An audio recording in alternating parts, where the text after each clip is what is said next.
करते हैं class 10th math chapter number 1 वास्तविक संख्याएं प्रश्नावली 1.3 का क्वेश्चन नंबर 1 दे रखा है कि सिद्ध कीजिए कि अंडर रूट 5 एक अपरिमेय संख्या है, यानी कि परमेय अपरिमेय संख्या है या कौन सी है, ये हमें सिद्ध करना है।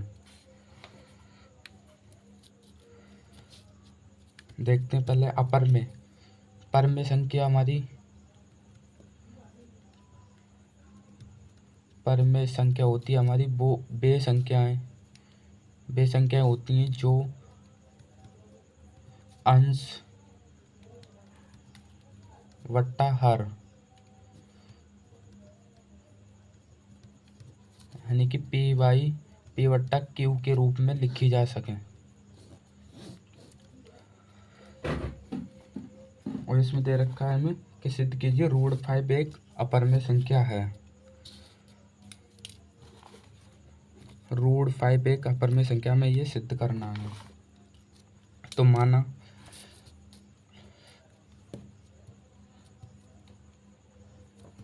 हल। इसके विपरीत मानेंगे। माना रूट 5 एक परमेय संख्या है, इसके विपरीत माना है।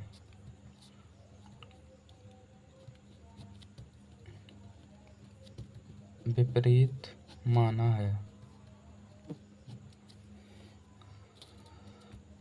Root 5 equal to p y q, यानी जो पी वाई क्यू के रूप में लिखी जा सके, जहाँ पी वट्टा क्यू धनात्मक पूर्णांक हैं।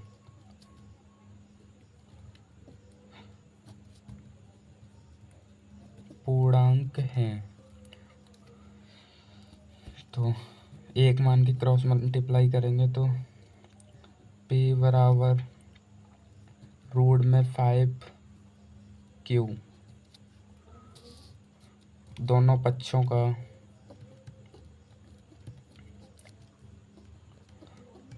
का वर्ग करने पर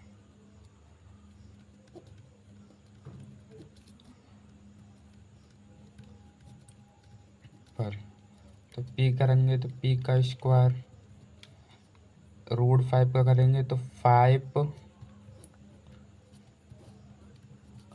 तो इसका करेंगे रूट 5 का तो रूट हट जाएगा, 5 आ जाएगा। क्यू का करेंगे तो क्यू स्क्वायर। तो ये पी वाई क्यू के रूप में तो है नहीं, तो हम जहाँ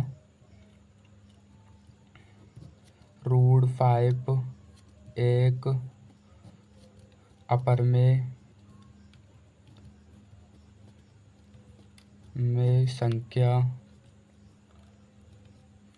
संख्या है, अतः हमारी कल्पना गलत सिद्ध होती है।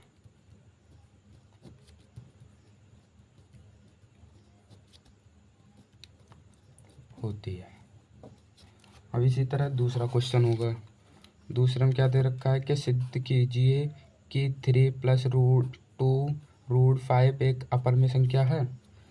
देखते हैं प्रश्न नंबर 2।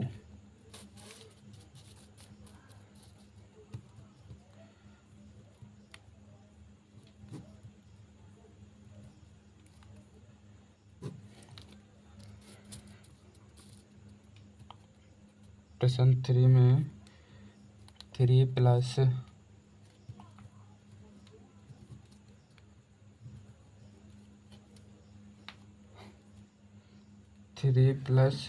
2 रूट 5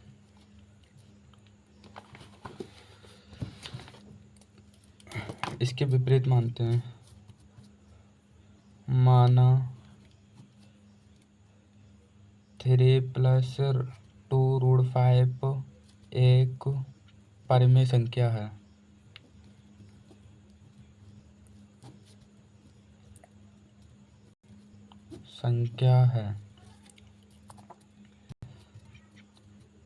तो 3 + 2√5 = p/q,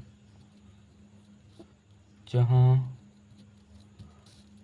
p/q p/q क्या है हमारे पास? पूर्णांक, धनात्मक पूर्णांक है। तो ये 3 प्लस में इधर जाएगा, माइनस में हो जाएगा। 2√5 = p/q - 3, ये गुणा में ये भाग में आ जाएगा। तो √5 = p -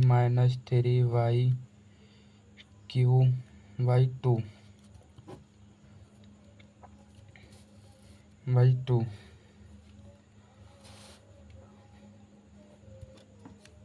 तो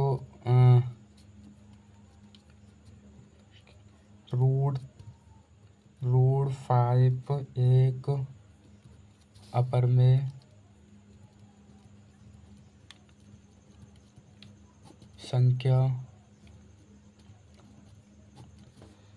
संख्या है एवं p - 3/q/2 एक परिमेय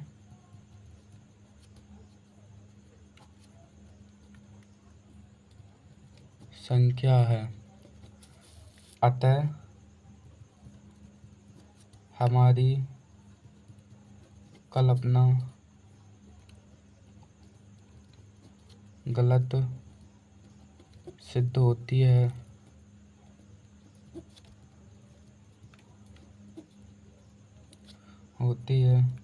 कि 3 + 2√5 एक अपरिमेय संख्या है, एक परिमेय संख्या है। यानी परिमेय तो माना था ना, परिमेय संख्या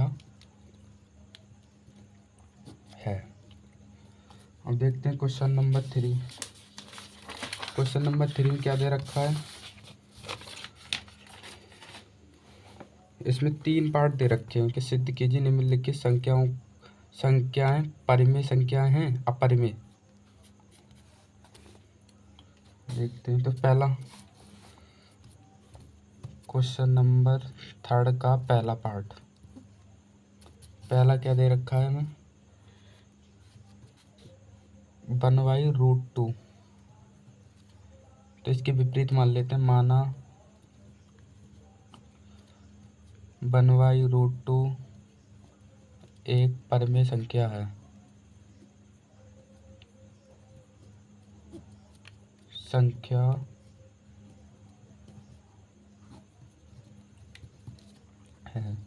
तो 1/√2 बराबर p/q, जहाँ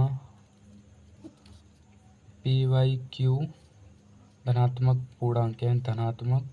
पूर्णांक है। क्रॉस मल्टीप्लाई करेंगे तो क्या हो जाएगा? ये q बराबर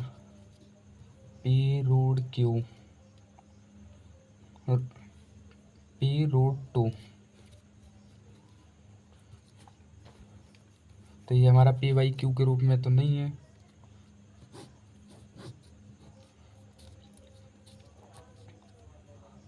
अतः 1/√2 एक अपरिमेय संख्या है।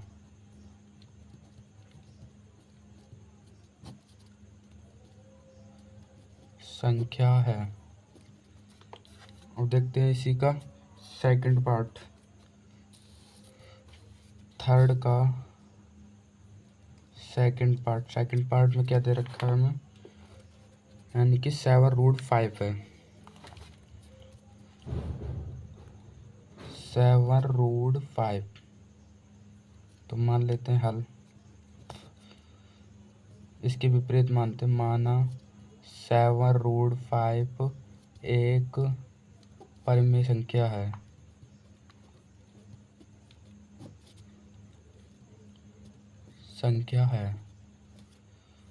तो 7√5 = p/q, जहाँ p/q धनात्मक पूर्णांक है।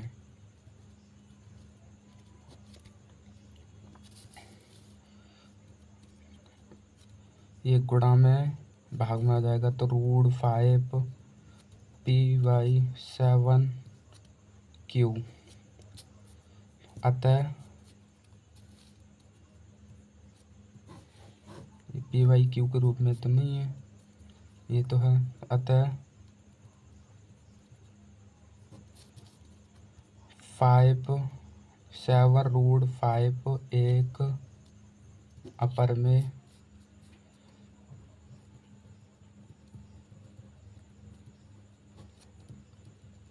संख्या है। अतः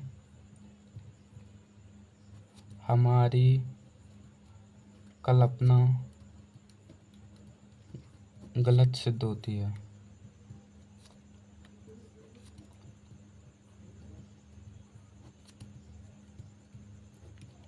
जो हमने परिमेय माना था ना, इसमें ये माना है परिमेय संख्या है, तो वही हमारी ये गलत सिद्ध होती है। अब देखते हैं इसका पार्ट नंबर थर्ड पार्ट दे रखा है तीसरे का।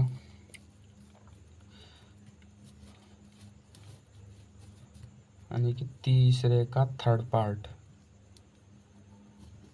पार्ट में कितना दे रखा है हमें 6 + √2।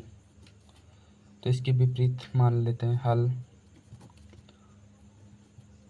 माना 6 + √2 एक परिमेय संख्या है।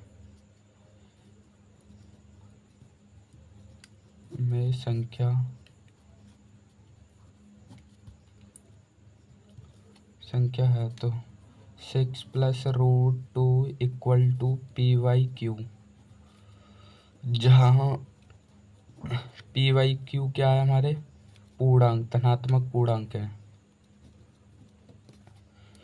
तो 6 + √2 = py/q। ये प्लस में इधर हो जाएगा माइनस में, तो √2 = py/q - 6। तो √2 ये हमारा √2 py/q में py/q के रूप में तो नहीं है, तो py/q - 6 इतना ही छोड़ दो इसे। तो हम इसे कह सकते हैं अतः 6 + √2 एक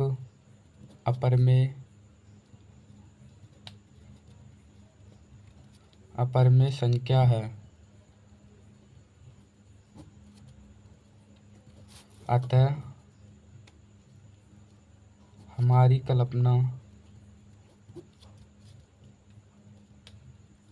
कल्पना गलत सिद्ध